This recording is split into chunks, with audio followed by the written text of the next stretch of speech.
are so close to FC26. Today is the final day that you can pre-order it and get the Ultimate Edition bonuses, and I am going to be running you through why EA need to make this game the best game that they've ever produced, really. We all know, we all played it, FC25 wasn't good. It wasn't good. There were times that I enjoyed, of course, like Future Stars, Team of the Season when that first came out. Centurions was a huge promo that I really enjoyed. Mostly because I got a good pack from it. Oh, I got Mateus! Oh my days! But FC25 was really bad. It was probably the worst game that EA have ever released. Definitely up there in the top 3 worst FIFAs of all time. And despite that, there were still some good moments. I think there is so much potential in FC, in FIFA. We've had some amazing games throughout the years. And I think EA know that they really sort of messed up with FC25. You've seen the way that they've advertised FC26. You've seen the trailers for FC26. It's all been making fun out of their own game. What company do you see doing that? What company do you see poking holes and making fun of other products that they've released? You don't. You never see that. That's how you know that EA know they've really messed up with FC25, and I think that's a good thing. I think if they know that they've messed up with 25, they've got to make 26 better, and I think they will. What we've seen a lot in the trailers is community-led feedback and community-led changes, and I think that's what's needed for this game. I think, to be honest, with how FIFA and FC have gone over the last few years, I think this is make or break for EA Sports. I really do. I think that they've got to get it right, and I think if they don't get it right, a lot of people won't be coming back for 27, and I think that they know that. You know, the way that they've been advertising it, putting all their eggs into, you know, the basket of this is the changes that you wanted, this is community-led feedback. I think that deep down they know they have to get it right this year, and I think for us, I think that's a good thing. I think it's a really good thing. We can't have more years of EA knowing they're the market leader and being able to just waltz a game out, reskin it, add 1 or 2 new things, and put that game out. We can't have that. I think we're now at a time where, of course, EA are still the market leader with FIFA, but there's so many more football games appearing on the market. You've got Rematch that's taken off a lot. Although it's not a realistic football game, it's a football game that's taken off. You got PES, you got eFootball, you've got that open world football game that's coming that his name escapes my head. There's another game football-wise coming out. So there's 6 or 7 new football games appearing on the market trying to take EA's player base. EA know they can't release a bad game, because if they release one more bad game, half the player base doesn't come back. It goes to a competitor because they want their fix of football. And all of a sudden EA don't have a monopoly anymore. All of a sudden EA have stiff competition, and that is not what EA want. For us, that's exactly what we want. When you've got competition, it pushes you to be better. The amount of times, the amount of games, the amount of years that EA have been able to sit there and think, no one else is going to release a football game, so we can release whatever we want. Every football fan will play it. We can't have that, and hopefully we won't have that because of multiple different things. Because of the future games that are going to come out from other competitors, but also from EA customers themselves. The game has been so bad that, you know, they can't release another bad game because people will just stop playing it.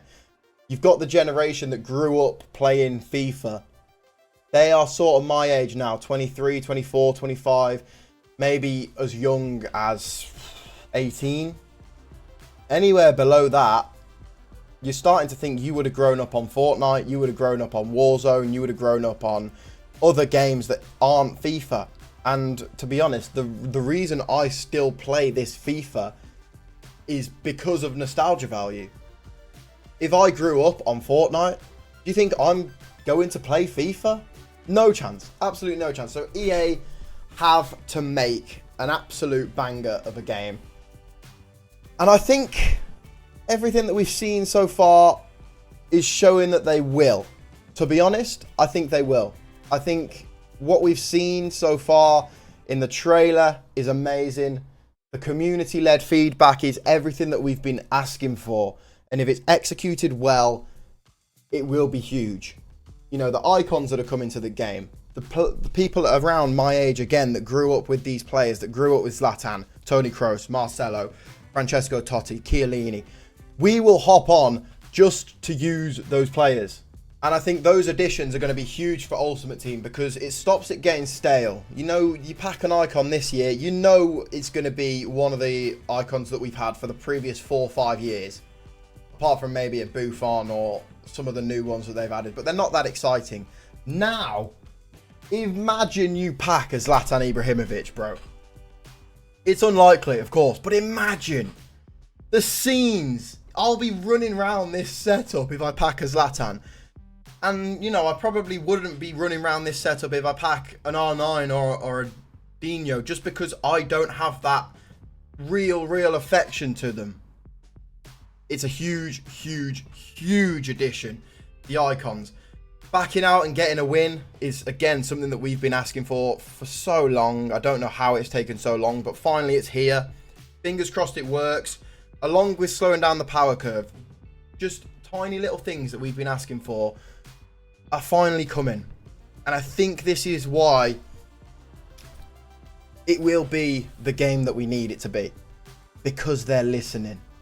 Because they're not going out of their way to come up with some huge new mode that no one wants. They're trying to make the modes that we love better. 6,000 FIFA points for pre-ordering is huge. There's so many things that you can do with that. Obviously, that's the Ultimate Edition that you've got to pre-order by tonight, the 26th of August, which is why I'm releasing this video now. If you're thinking of getting the game, pre-order it. There's no reason not to. The only thing you're going to do by not pre-ordering it is miss out and be behind the power curve. So definitely I'd say pre-order it. I'm obviously nowhere near EA Sports. I'm not getting any compensation or benefit of saying that, but I just, like, if you're going to play it and you know you're going to buy it down the line, just pre-order it. You might as well. You're only going to miss out. The FIFA points, the FC points you get from pre-ordering it, the Ultimate Edition, are huge. They allow you to do so many things with the game. They allow you to play draft, which is huge at the start of the game. They allow you to open packs. They allow you to do evolutions that will cost you 100,000 coins. The points, I know they're going to be split out into, I think it's three times 2,000 points throughout the start of the game. They're going to be huge. It's going to allow you to compete with people that are spending points. It's going to allow RTGs a lot more room to progress and to be more enjoyable. It's a sick addition. It's something that I'm really looking forward to. It's something that I'm, you know, very happy that they've added in.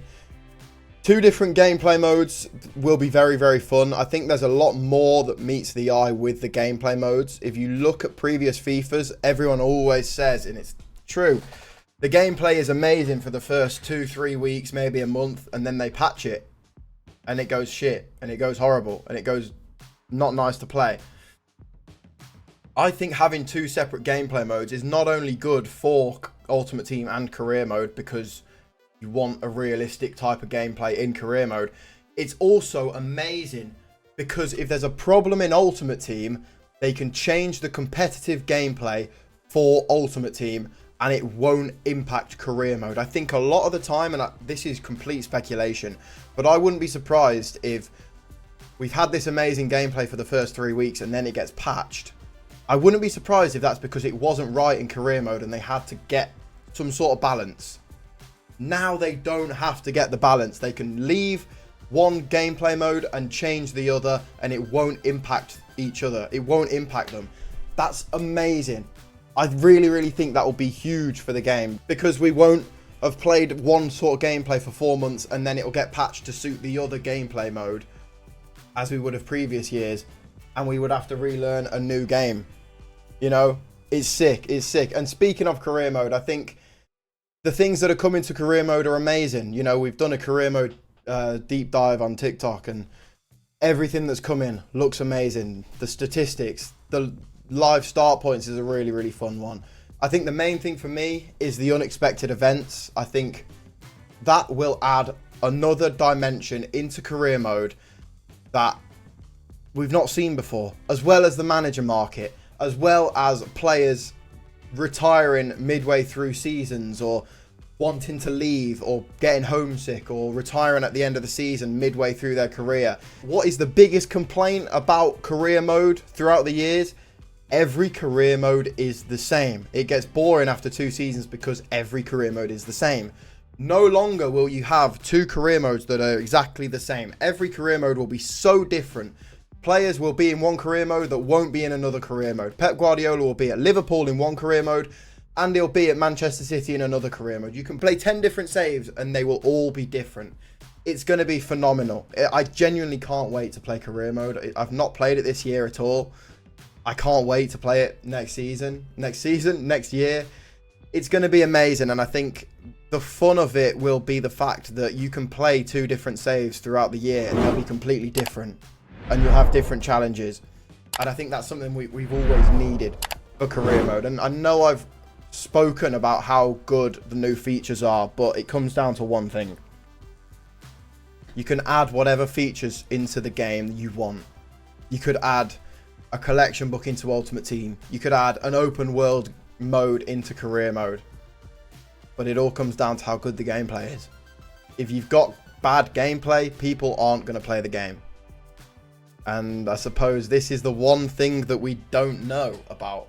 This is the one thing that we're still in the dark about. How good is the gameplay going to be? How's the gameplay going to feel? Is it going to feel fast as they've told us?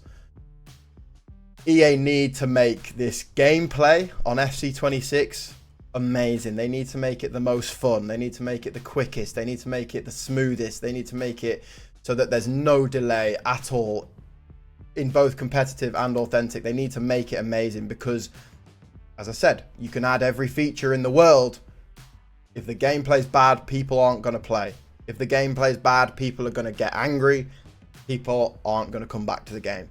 It relies on gameplay. That is the most important factor as to whether this game will be good.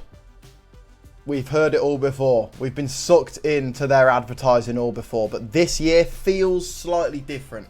Maybe I've been caught hook, line and sinker, and in 3 months I'm going to sit here and do a rant video about FC26, but just something in me, the fact they've listened, I think it will be the game we've asked for. I think it will be the game that we need in the FC series.